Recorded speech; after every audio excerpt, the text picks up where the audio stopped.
We've been a lot of places, met a lot of people, and seen some incredible things over the last 2 years. So we've selected some of our favorites, including favorite milliner, most beautiful location, favorite fashion designer, fascinating art and art galleries, all of which we're going to be showing you over the next few weeks on this extended episode of Ms. World Traveler Most Memorable.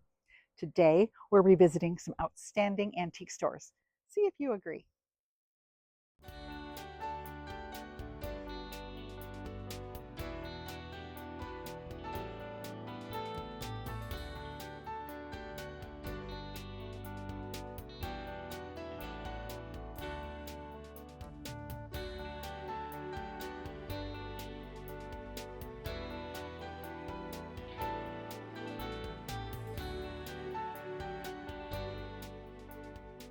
Hi friends, I'm Ms. World Traveler Kerry Damiano, inviting you on an adventure to discover style, design, fashion, art, and antiques in great shopping destinations across the country and around the world. Come with me.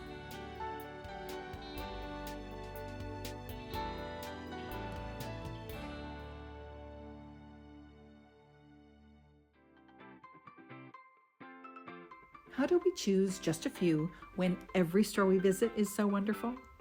Each one has something to recommend it, especially when it comes to collections or specialties. Take Antique Alley in Las Vegas, for example.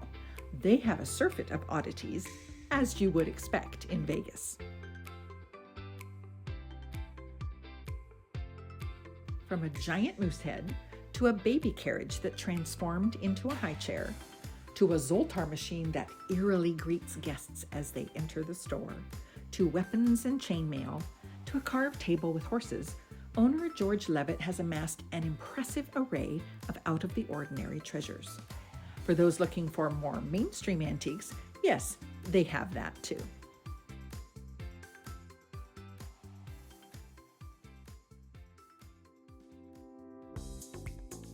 With an incredibly extensive collection of vintage earrings, Dazzles in Palm Springs is the place for finding that specific pair you need to go with a certain outfit.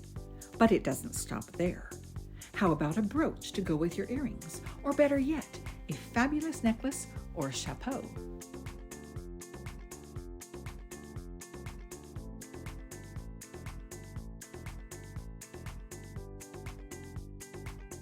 Perhaps it's your home you are looking to adorn.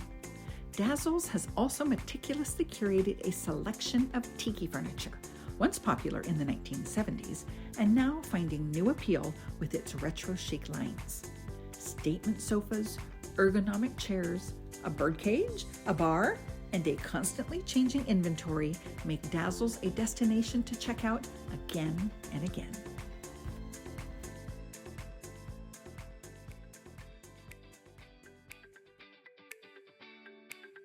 Also in Palm Springs, Antique Galleries had several lovely collections, starting with colored glass.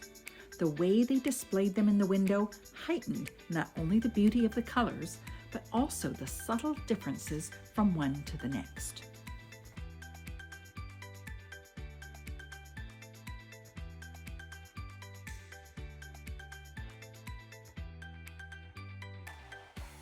Along a similar theme, they had a whole room full of mid-century barware that glistened in the sunlight.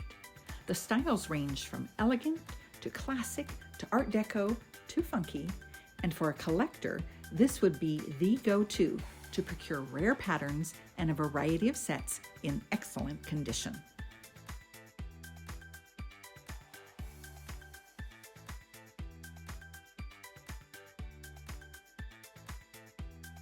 In another room, a nautical theme meant anything ship or maritime related was easily accessed in one space, as well as some other interesting oddities, like vintage ventriloquist dolls that weren't the least bit creepy. Again, for the right buyer, what a find.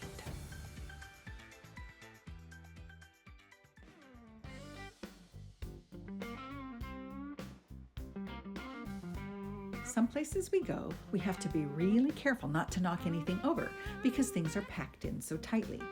Not so at East Dallas Vintage, where wide aisles and easy to navigate booth spaces made it a joy to shop.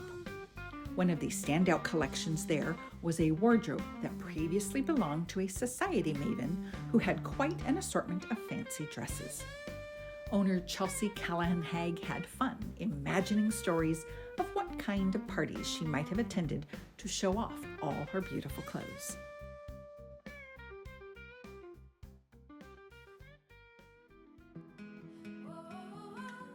What originally drew us to the pumping station in Cardiff, Wales, was the fascinating story of their building, which used to be a sewage pumping facility and is now a multi-level, light-filled antique mall.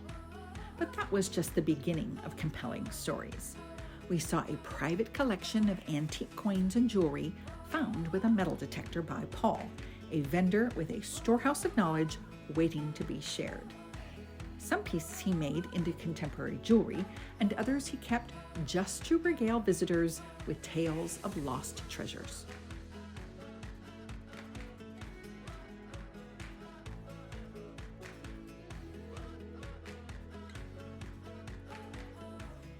Another light-filled building, Woolston Emporium in Christchurch, New Zealand, had 8 vendors, each specializing in different categories. We spent some time with Kathy Gordon of Gilfetters, learning all about china and porcelain, different patterns, and variations in colors, before moving on to a lesson on how to tell machine-cut from hand-cut crystal.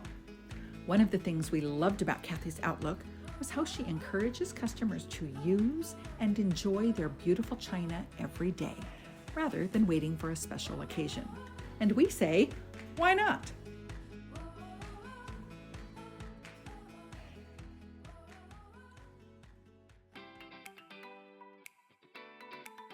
Who could not love the ladies at Unique Boutique in Pensacola, Florida?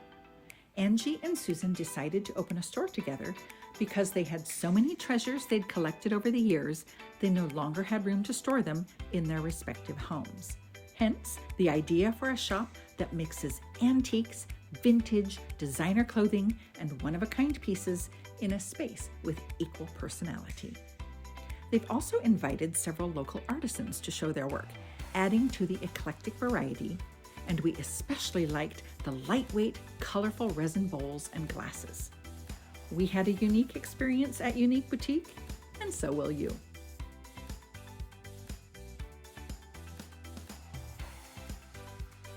Not far away from Unique Boutique in Pensacola was the area on Navy Boulevard that had a number of antique stores. With a name like Oodles, we couldn't resist a look-see, and what we found, in addition to an inviting entrance canopy, was a library of old books that just screamed cozying up to a warm fireplace in a comfortable reading chair. They also had a great selection of deviled egg plates from the 50s and 60s that brought back some childhood memories and were just plain cool.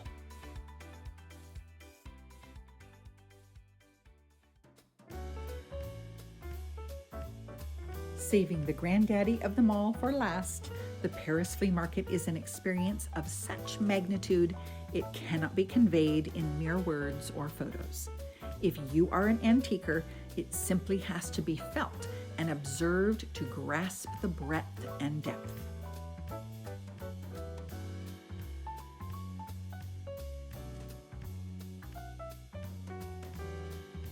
But we certainly tried our best to show you some of the notable collections, like the button and bead booth, where I found vintage rainbow glass discs from the 1940s and bought out the entire stock. We saw how old tapestries are painstakingly repaired by a master weaver, and how an artist repurposes designer crystalware with custom embossing on a machine he engineered and built himself.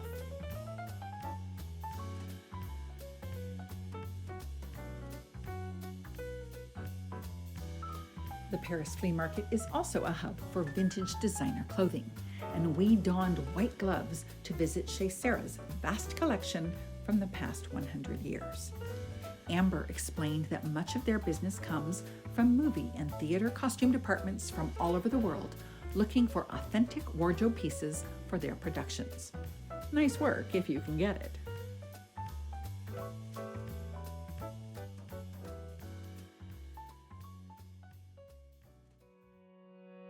It was hard to narrow it down, but were some of those your favorites too?